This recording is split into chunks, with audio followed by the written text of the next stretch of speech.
right, I'm going to call this special Planning Commission meeting to order. It is Monday, October 13th, 2025, and it's 6:05 p.m.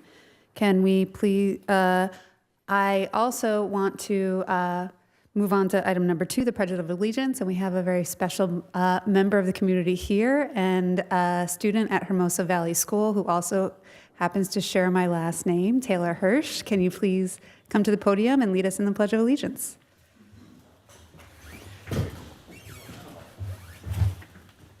I pledge allegiance to the flag of the United States of America, and the republic for which it stands, one nation, under God, indivisible, with liberty and justice for all. Thank you. All right, can we have a roll call? Commissioner McNally? Here. Commissioner Hoffman? Here. Commissioner Flaherty? Here. Vice Chairperson Izant? Here. Chairperson Hirsch? Here. You have a quorum. Great. Moving on to item number 4, approval of the agenda. And this is to approve the order of the agenda. Do we have any comments or a motion to approve? So moved. Second. It's been moved and seconded. Can we have a vote?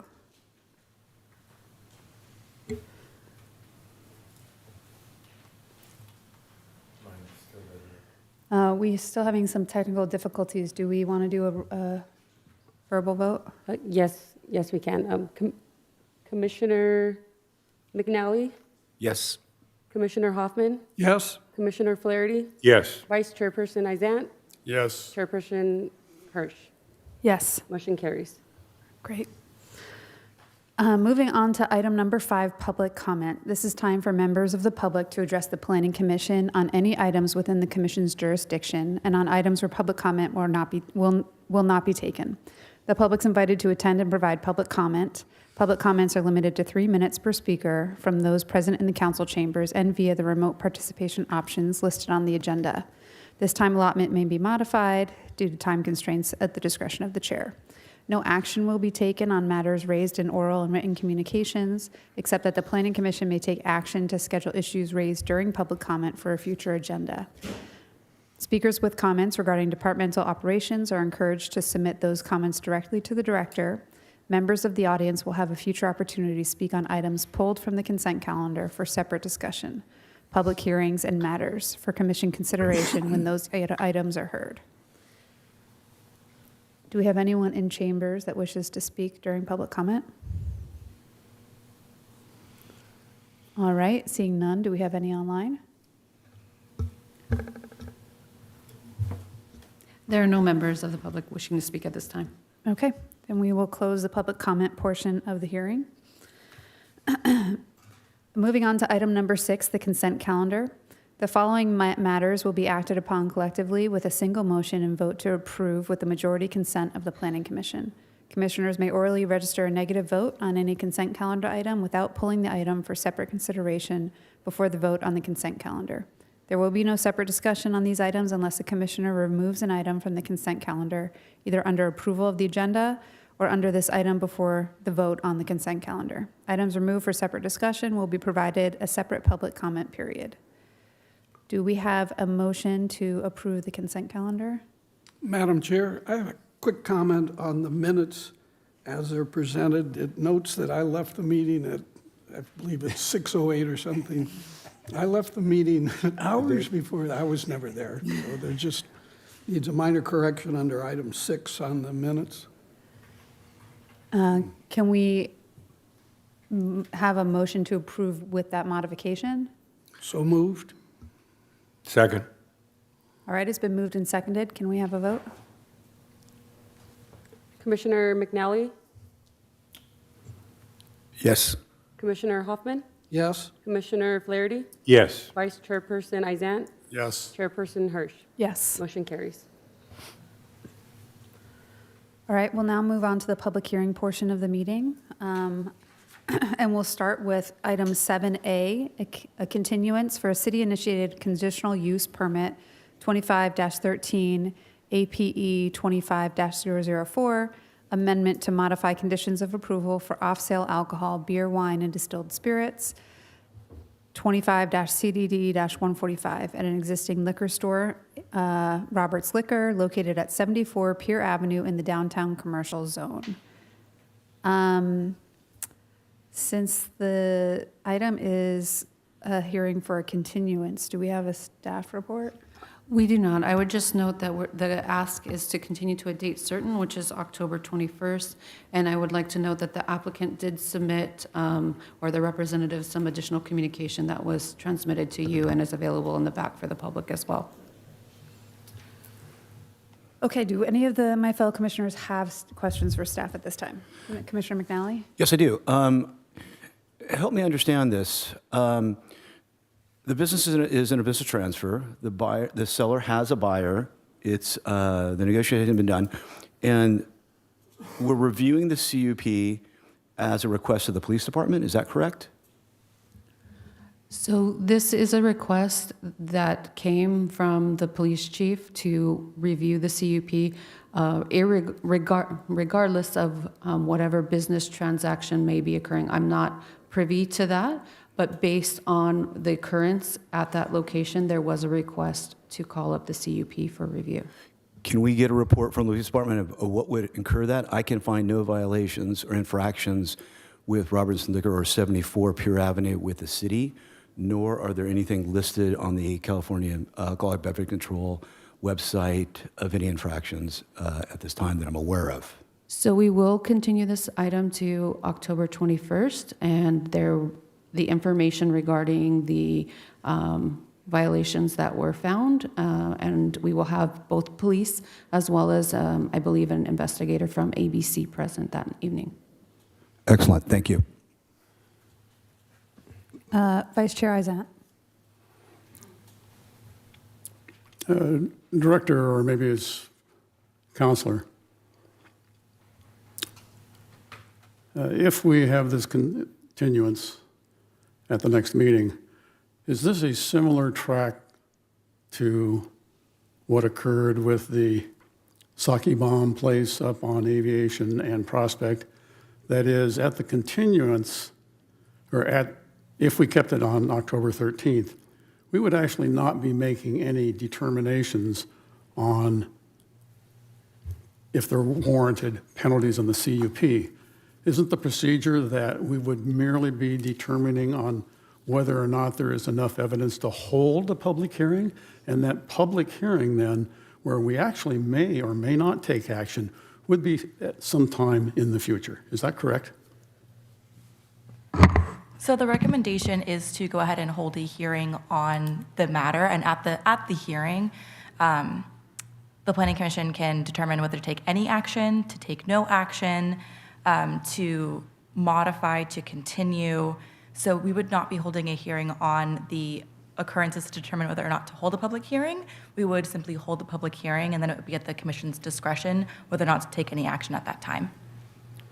Why is this situation different from what we just had with the sake bomb place?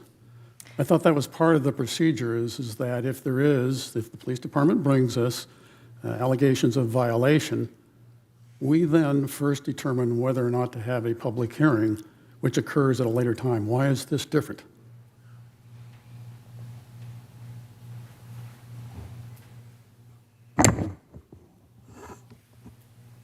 Perhaps the planning manager she's looking something up. So I'm just confirming, this is in fact the same process that we initiated with the ramen sushi place at 1121 Aviation. We started and went directly to a public hearing for consideration for revocation or modification of conditions. That was the starting point. You are correct, in past practice, there was under the triennial review process, it came to you for a determination at that time as to whether or not there was sufficient evidence to move forward with a hearing. We are now moving to a slightly different process, but in reality, this process could have still been exercised in that way in accordance with the municipal code. So this is a more direct way. There has been an event, and the applicant is fully aware. They received, just for your knowledge, they received a very detailed letter of the past occurrences and were communicated with actually more than a year ago to make them aware of the concerns and hopefully to mitigate those concerns. Unfortunately, there was a recurrence, and so now the police chief feels it's imperative that it comes before the Planning Commission for consideration.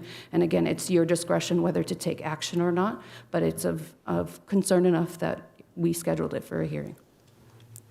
Well, perhaps if I may continue, Chair, a question then of clarification. You've indicated that not the applicant in this case, but the liquor store is aware of the specific violations, and yet the letter that we received just yesterday says that they have not received anything and that they have filed a Freedom of Information request, and consequently, they would like the chance to investigate these allegations, and yet I just heard you say they know what they are. So they received a chronology of the events. They received what could be publicly released from the planning staff. I personally walked the letter to the owner. We mailed it certified, so I'm certain they have sufficient understanding of what occurred. Yes, and they are welcome to, of course, obtain whatever additional records they can. But there is adequate information for us to move forward and for you to consider whether or not to modify the conditional use permit. And this was done under consultation with, of course, our legal counsel. Thank you. No further questions of staff. I have one. Commissioner Flaherty? In addition to the letters that we received, that Steve just talked about, we also, in that letter, asked for a different date for a continuance. Is that to be considered tonight? At this point, the recommendation before you from staff is to continue the public hearing to a date certain at October 21st, 2025. If indeed, of course, we will see that on the 21st, but if we wanted to continue again on that date for whatever reason that we hear or feel justified, is that possible too? Nothing precludes you from changing the date. Thank you. Any other questions of staff at this time? No? Okay. Do any of my fellow commissioners have disclosures to make? No. Okay. No. All right.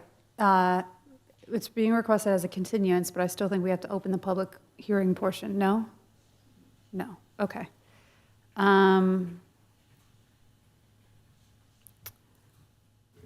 Chair Hirsch,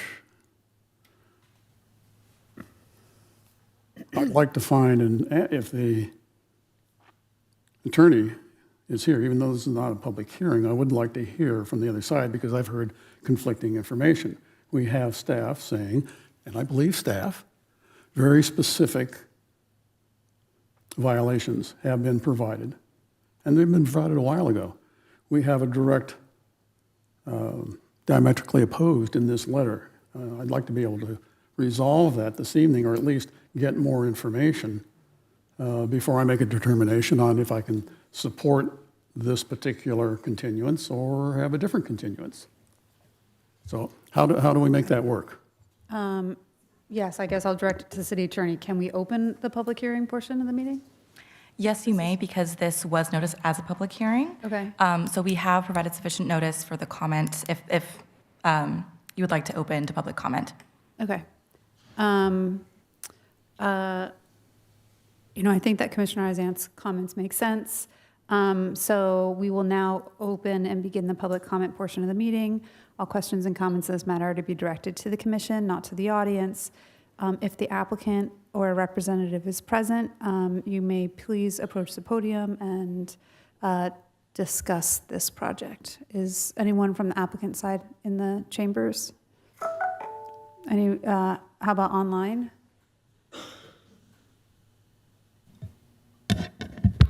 No one's identified themselves. Okay. Is there anyone from the public that wishes to speak on behalf of this item? Anyone online? There is not. Okay.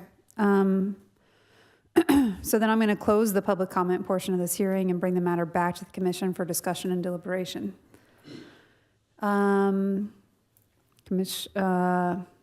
Does anybody want to kick us off? I guess I would share what I perceive to be Commissioner Izant's sort of uncertainty here. If there's an urgency that it makes sense when someone requests it and we give them a week, that suggests to me there's some kind of an urgency in we addressing this. On the other hand, the applicant is asking for a couple of months, and again, the applicant's the wrong term, but the representative, I'm obviously, if this has been initiated by the chief and it's coming from that direction, it suggests to me there was a serious problem. But I'm assuming if it was a serious problem, it's been dealt with in a criminal fashion, and now we're looking at, or at least a legal fashion, that we're now looking at the sort of permanency of the adequacy of the CUP. I think I'd share with my fellow commissioners just a sense of uncertainty of exactly what I'm being asked to respond to. And I guess I'm thinking back to some other times we've had staff presentations and action in a second meeting. Is that something that we could suggest or vote on as a commission, to have not the hearing next week, but have a staff report and presentation to understand what the scope of this is, that also provides the applicant with, or I guess not the applicant, the business owner with the clarity of the situation and the request, and then we can have a public hearing at a future meeting? Is that an option?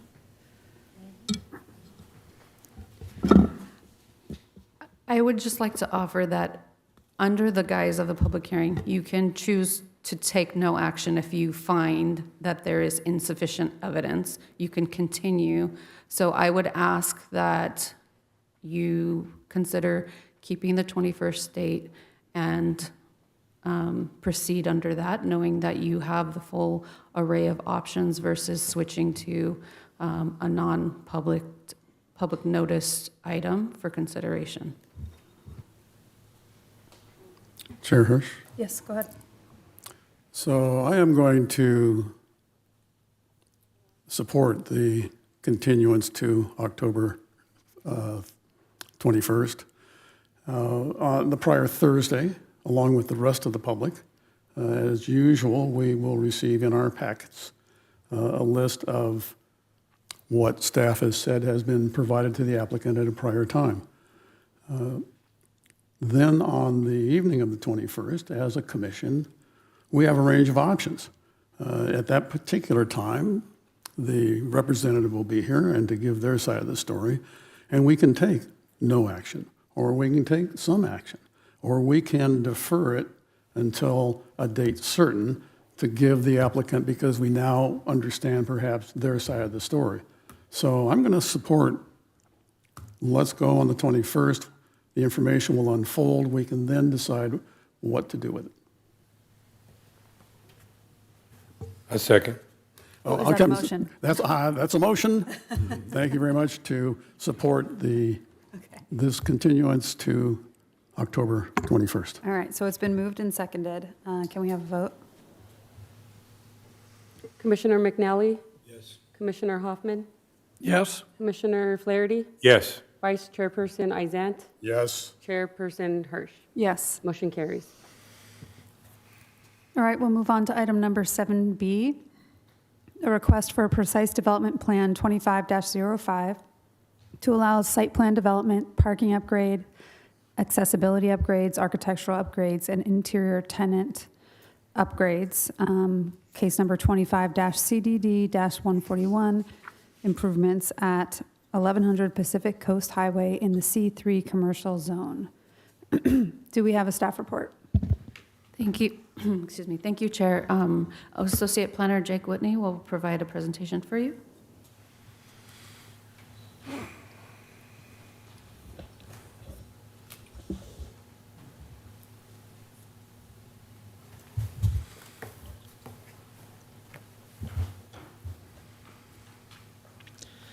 Okay.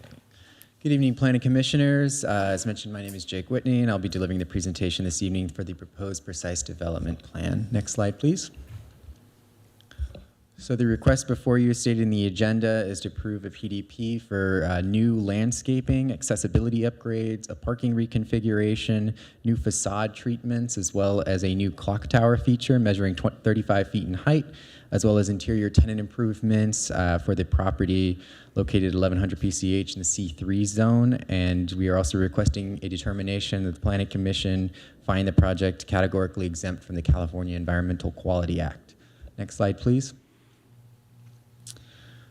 So the site is currently exists as a 129,736 square feet multi-tenant commercial space consisting of 49,454 square feet of building space. There are currently 3 buildings at the subject site. It is made up of 3 different parcels, and it is also anchored by the Trader Joe's grocery store. In addition to the 2-story multi-tenant structure, which houses Trader Joe's, there are also 2 standalone structures at the site. One is occupied by a State Farm office, and the other, up until recently, was the site of a Starbucks drive-thru. All 3 of the parcels are also located outside of the coastal zone. Next slide, please. Above, you may see the Hermosa Beach zoning map. This provides some context regarding the subject parcels and shows that they're surrounded by commercial uses to the south and to the west, as well as some residential uses a little bit further there to the east. The nearest residential properties to the location are at 13th Street, as well as Aubrey Park Court. Next slide, please. So as we covered, the applicant, Park Pacific Realty Partners, is requesting a PDP for landscaping, accessibility upgrades with an ADA path of travel, as well as a parking reconfiguration, facade treatments, and the clock tower feature, and interior tenant improvements. The modifications that are proposed are mostly aesthetic in nature. The parking lot would be reconfigured as well to convert 8 standard vehicle stalls to compact stalls, although the number of parking spaces would remain the same at 103. The total square footage of the building area would remain consistent at 49,454, and the ADA path of travel would be provided for legal compliance purposes. Landscaping for the site consists of 12 added, bear with me here, Netech crepe myrtle and 7 sweet bay box trees to accompany the existing 16 queen palms on the site, as well as a variety of shrub species. The proposed added landscaping would increase the landscaping of the site by 1,208 square feet, resulting in new landscaping area of 2,937 square feet. And the applicant is also requesting flexibility from the Planning Commission regarding the modification of the interior tenant spaces. The flexibility is intended to best meet market conditions at the time of construction, and thus 3 tenant improvement alternatives for the first floor of the tenant building were provided in the plans attached to the agenda packet, as well as 2 alternatives for the second floor, which is the multi-tenant building, which is the largest of the 3 buildings on the site. The alternatives are all contained in those plans attached to the packet as attachment 3. Next slide, please. And then above, you can see some renderings provided by the applicant of the site. Please note the added presence of the 35-foot clock tower feature on the right-hand side of your screen there. while the renderings don't show it so much in this photo, there would be landscaping added to the parking area in front of the Trader Joe's site, and some of those spaces would be narrowed a bit to this compact stalls to allow for some of that added landscaping. The ADA path of travel would follow along in front of where the Five Below area is currently. Can we have the next slide, please? So in order to proceed with the precise development plan the applicant is requesting, the Planning Commission is required to make some required findings per sections 17.58.040 of the Municipal Code for precise development plans, and the criteria to make those findings are up on the screen above for reference purposes. Staff has done an analysis on these findings per this criteria, and that analysis is found on pages 4 through 6 of your staff reports. Next slide, please.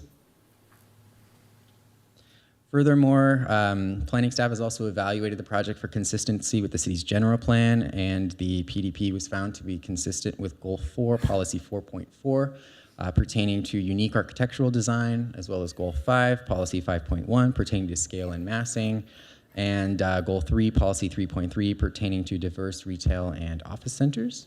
Next slide, please. Lastly, the project was further evaluated for compliance with the California Environmental Quality Act. We are considering this project to be exempt per the Class 1 categorical exemption pursuant to Section 15301 of the CEQA guidelines for existing facilities. Next slide, please. For public noticing of this project, we mailed out a total of 565 public hearing notices to occupants and property owners within a 500 square foot radius on October 1st. And we also added a legal ad in the Easy Reader on October 2nd, as well as provided for public noticing posters scattered throughout the property a minimum of 10 days advance of the public hearing in accordance with the city's public noticing standards in 1768-050. Next slide, please. This brings us to staff's recommendation. Staff is recommending that the Planning Commission adopt the draft resolution determining that the project is categorically exempt from the California Environmental Quality Act and approve precise development plan 25-05 to allow for site plan developments, parking upgrades, accessibility upgrades, architectural upgrades, and interior tenant improvement upgrades. Next slide, please. This is the conclusion of staff's presentation. Staff is available to answer any questions the commission may have regarding this project for zoning compliance purposes. We also have the applicant in the chambers as well that can further field any questions that would be most relevant to them. Thank you. Thanks, Jake. Do any of my fellow commissioners have questions for staff at this time? I do. All right, Commissioner Flaherty. First of all, great report. But if you could turn to your zoning map, I got a couple questions on that. I can't remember what attachment 2. So anyhow, on the zoning map, it illustrates the property, but there seems to be a property within a property. Could you tell me what that's all about? So that represents the existing configuration of the parcels.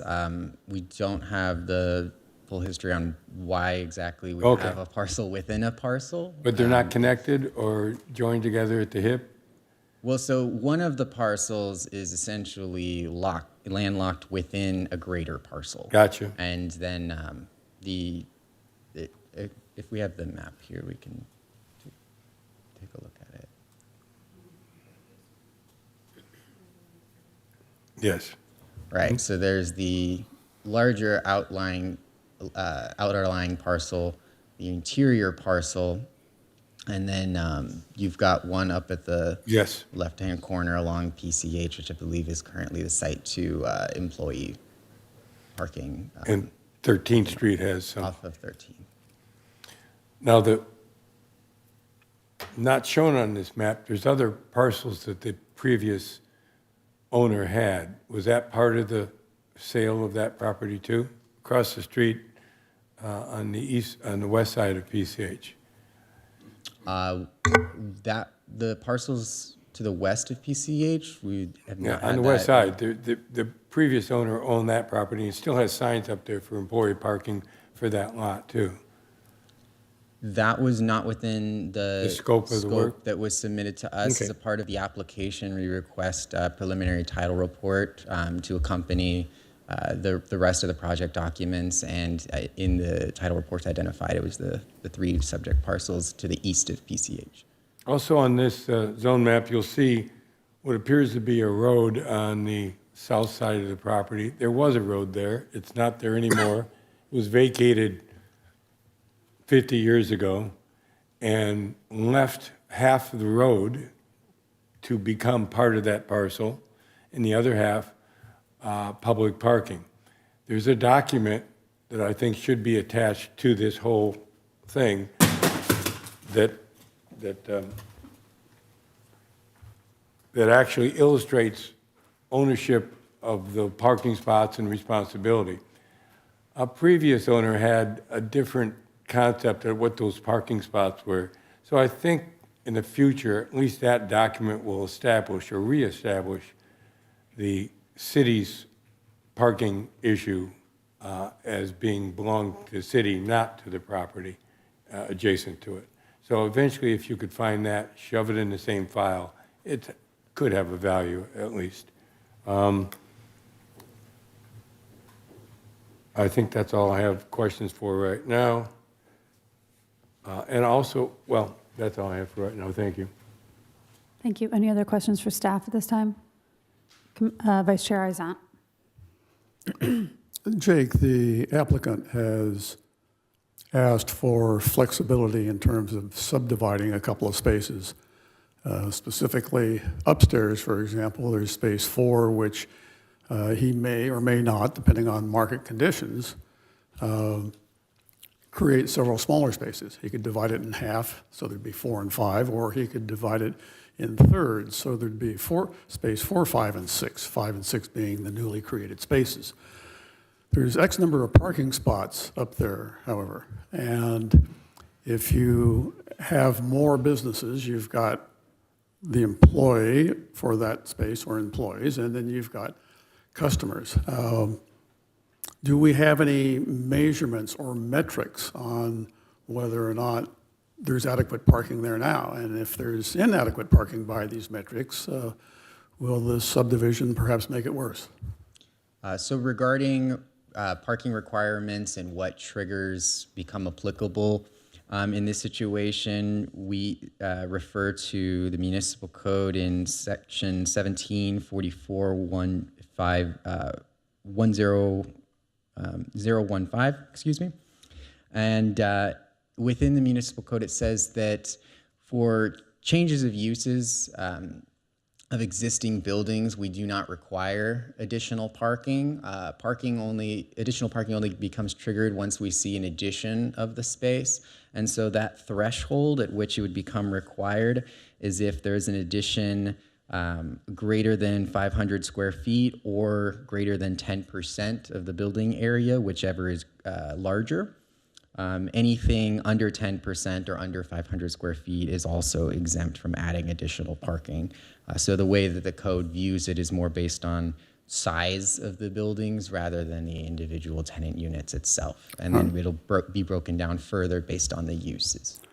So based on that, just to make sure that I understand, we don't know, A, if he's going to divide the space, but B, if he does, we can probably reasonably speculate that the type of use is going to be similar, and he's not adding to the footprint. So consequently, there's no legal requirement for him to add additional parking spots on that upper level. Right. There is not a legal requirement, assuming we retain those same uses the only use that would trigger the requirement for added parking is late night alcohol establishments. Other than that, if you're maintaining the same square footage of the building area and you're just changing uses, it doesn't require added additional parking. Thank you. No further questions. Any other questions for staff? Okay, thank you. Thank you. Do any of my fellow commissioners have disclosures to make? None? Visited site. Site visit. The shopping count? Bought groceries today at Trader Joe's and looked at the parking lot. All right. We're now going to begin the public comment portion of the hearing. All questions and comments on this matter are to be directed to the commission, not the audience. Is the applicant present? If so, please approach the podium to make your presentation. Tiny bit shorter than Jake. Planning commissioners, city staff, community members, my name is Christine Adler. I'm with Chartwell Real Estate on representing Park Pacific Realty Partners. We're at 151 Innovation Drive in Irvine. I want to just first of all thank you all for your consideration today. I won't take too much time. Staff's report was very thorough. I think they explained the project well. Jake and Alexis in particular, thank you for your time and expertise throughout the process. Appreciate everything you guys have done. I would like to take a moment to introduce myself to you. Like I mentioned, my name is Christine Adler. I'm the Director of Construction and Development for Chartwell Real Estate. We have been the owners of this property for just over a year, and we're very excited for the opportunity to bring some new life to this already thriving establishment. We're excited about updating the facade and paying homage to the Spanish architecture, which has defined the area.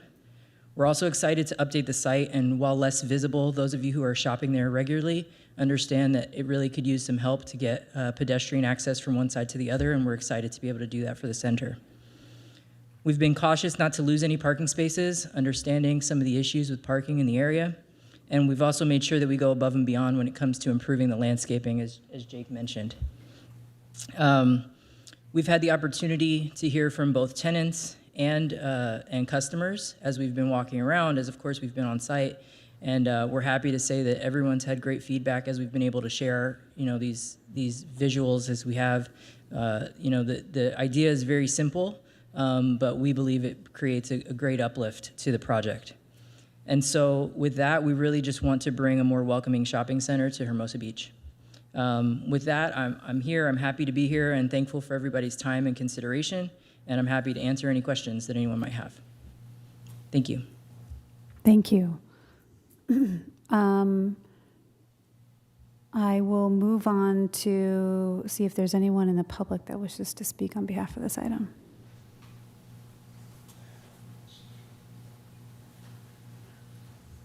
Reminder that you have up to 3 minutes, and we will accept Zoom call-ins. Anyone in chambers that wishes to speak? All right, then please approach the podium and state your name. My name's John Kamansky. We have the property at 857 Aubrey Park. This is the residential property that's directly on the east property line of the shopping center. We have a landscaped buffer zone between us and all the buildings. We were concerned to see what type of impact the upgrades were going to have on that particular area. I thought maybe there'd be a rendering here of something showing some of that today, but I don't see that here.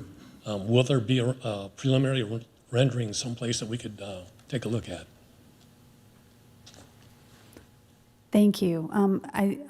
In terms of process, so we'll collect your public comments, and then the applicant has the time to respond to any comments that they might hear, and then we can also deliberate on that as well. So thank you for your comment. Do we have anyone else in chambers that wishes to speak?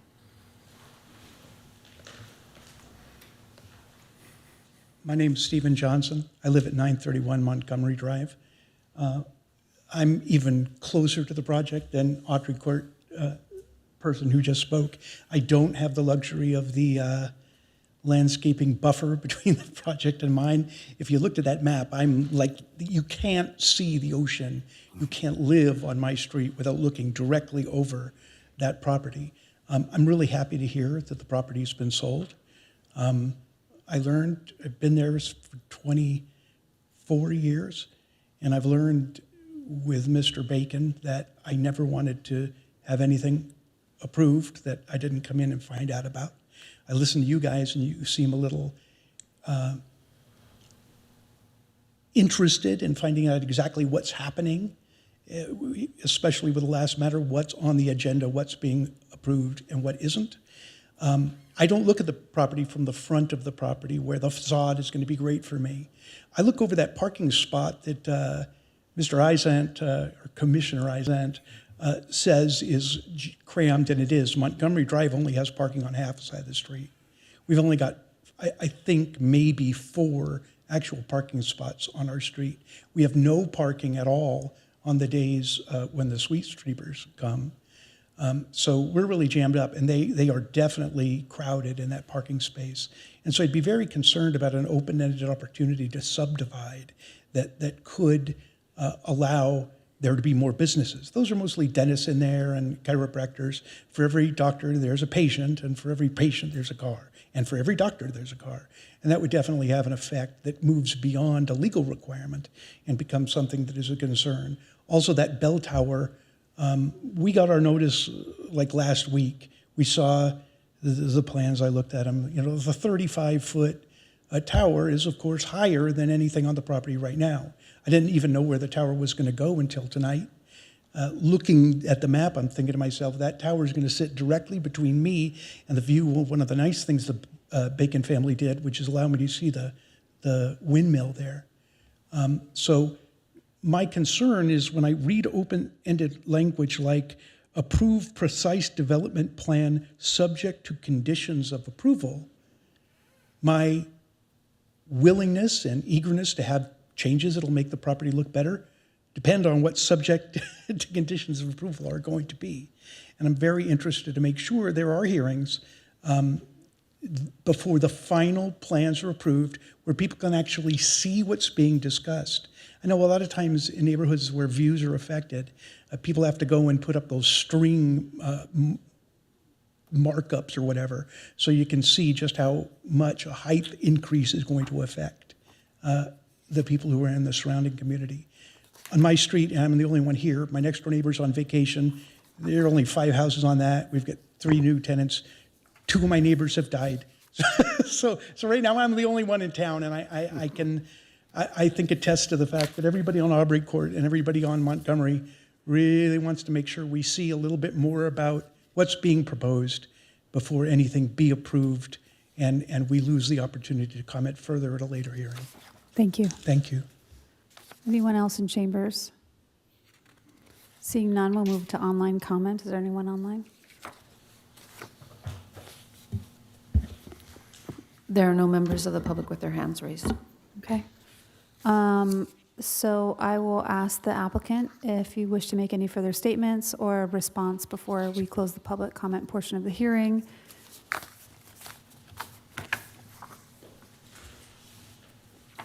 I will only say that, you know, we're here as new owners, and we do wish to be good neighbors. We chose the location of the tower because it is the low point of the site. Aubrey Court, as you all know, goes way up. That's why they see the Trader Joe's roof. And so, you know, everything that we're doing on here was really to architecturally improve the facade, architecturally balance out the site.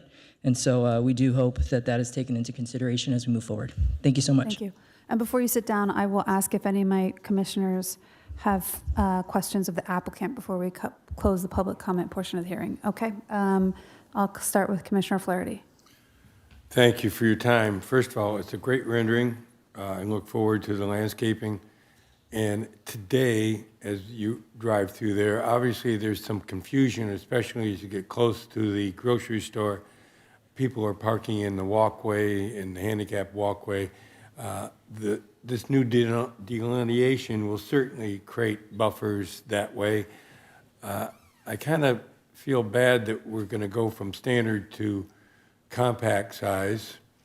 It is a big difference when you try to open a door in a compact place. But I think there's 3 or 4 observations I had over the last 20-some years with that operation up there. Is one, this is an exceptional piece of property, or it was with the Bacon family, where he bought property across the street and has employee parking there. It was obvious sometimes that employees did not park across the street, that they parked in the parking lot. As a new manager, I think that has a value of keeping. They also have a parking employee parking lot on 13th Street, which again, sometimes is not full capacity. That means those employees are parking in the big lot. Number 3, the parking lot behind the building could be impacted by whatever businesses. So I think as the neighbors will tell you, Aubrey and Montgomery do not have any spare parking whatsoever. Last but not least, even in '97, the Planning Commission approved for the first time the Starbucks, we'll call it the Starbucks, and it was short parking there based on the staff report. It was short of parking even when it was approved. And that means parking on site, not moving parking, but parking on site. After it was developed, they realized they had a big problem with the queue line blocking in over a dozen parking spaces. So every morning, the Starbucks people would go out and cone off those parking spots. Again, reducing the number of parking spots that are already reduced again. So 2 or 3 things I recommend. 1, definitely have programs that get your employees off-site. If you have another Starbucks, which I don't think they're coming back, if you have another Starbucks operation with that type of a queue line or window service, my first vote would not have a window service, a drive-through. It just causes confusion.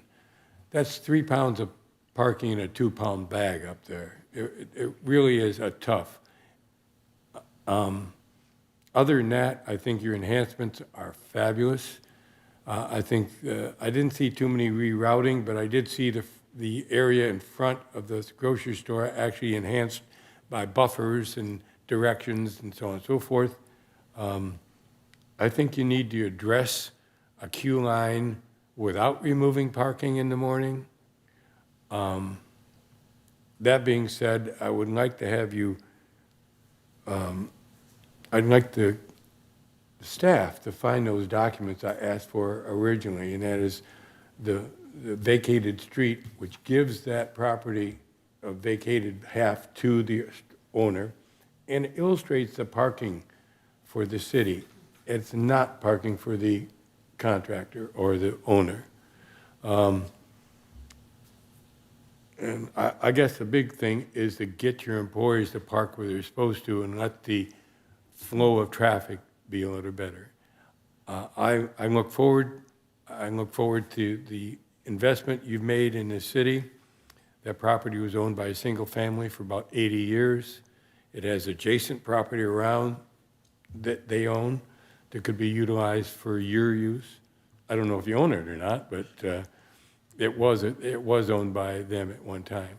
Yes, sir. So thank you for your time. Appreciate and thank you for developing and redeveloping this project in Hermosa. Appreciate your feedback.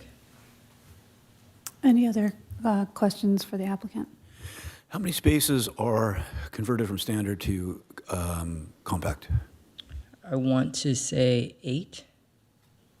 Okay, that sounds reasonable. I just want to make sure you understand your customers. If you go to Valley or View School and see the parents picking up children, the idea of a compact car is very rare. It's utility vehicles. Understood. So, yeah. Understood. Yeah, we do definitely understand the issue with parking and for us, our tenants aren't successful if their customers can't come and park either. So totally understood and agree with your comments in particular about making sure that employees are parking elsewhere and are working on ways to make sure that's happening. Any other questions for the applicant? Okay, thank you. Thank you so much. All right, I'm going to close the public comment portion of the hearing and bring the matter back to the commission for discussion and deliberation. Commissioner McNally, do you want to kick us off? I have no questions at this time. All right, Commissioner Hoffman? No questions. Okay. Does anybody have questions or comments to discuss? Well, I think I've said enough. Okay. Chair Hirsch, I'm going to support the project. Okay. I'll second that, and I can't help but be a little facetious. I was so looking forward to something that would increase the amount of traffic at Trader Joe's, especially with the holidays coming up, because it's always such a ghost town there. But I'm not being facetious at all. I think it's important to note that other than the clock tower, I guess they're calling it, there is nothing proposed that would have a direct impact on Aubrey in particular. I think we're all sensitive to that. It's in fact shown as being outside of the scope of work on the plans. So that's not going to change. The issues that have been already brought up about parking, and you guys know that better than us, should be unchanged, and perhaps with new management will actually get for the better. And I guess, I spent a lot of time looking at this very cynically, trying to identify what the issues are that's been brought up, the change in parking, the reduction in size of some of those. The reality, of course, is the typical size cars are decreasing in spite of those of us that are driving around in full-size SUVs. And it's actually encouraging to see this kind of an investment in a property that, quite frankly, is already at a pretty high standard. So in that respect, obviously, the Bacon family maintained it according to their standards for a long time. So I'm encouraged by that and welcome the investment in our community, and hope that it's successful without any impact. And again, the other part of this, someone said, well, I want to see the plans. These are the plans that are being approved. It is a little bit difficult to ascertain what that slope is on Aviation there, but I have a feeling, given the depth of that building, that a 5-foot addition probably is going to be very, a negligible kind of an impact on those of you who are immediately adjacent to. So I'm also going to support the project. Thank you. I don't have any questions. I guess my comment just echoes what my fellow commissioners have already said. Look forward to seeing improvements at the site. I think it is a parking lot that could only benefit from additional analysis on pedestrian and traffic flow and landscaping to beautify it. So I welcome improvements to the site that will make it more comfortable for its patrons. So I intend to support the project. Chair Hirsch, I move staff a recommendation, Precise Development Plan 25-05, and also find that the project is categorically exempt from the CEQA Act. I already seconded that. I know, but I actually didn't make a motion the first time around, so I need to technically correct that. If you said it, I missed it. So it's been motioned and seconded. So can we have a vote, please? Commissioner McNally? Aye. Commissioner Hoffman? Yes. Commissioner Flaherty? Yes. Chairperson Izant? Yes. Chairperson Hirsch? Yes. Motion carries 5-0. Thank you. All right, moving on to item number 7C. This is convex slope determination 25-01 and precise development plan 25-04 for a structural rehabilitation, remodel, and addition to a 4-unit apartment building, case number 25-CDD-142 at 3232 Hermosa Avenue in the multifamily residential zone. And I believe I got a request earlier today for a continuance. I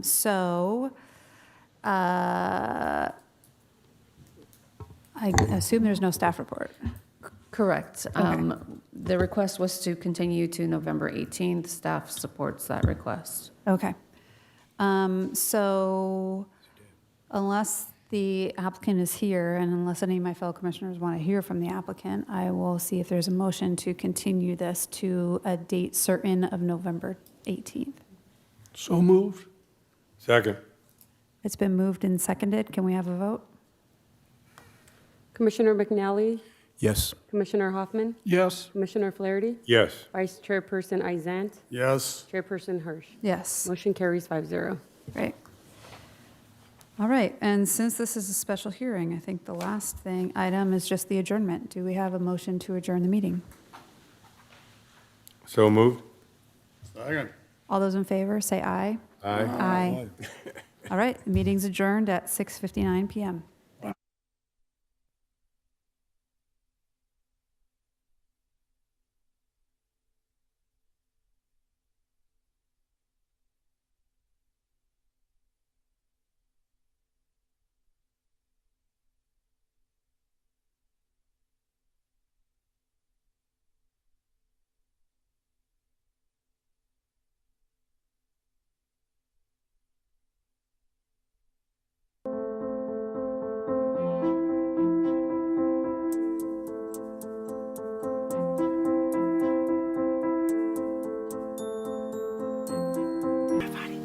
Love is a lesson that doesn't end. It knows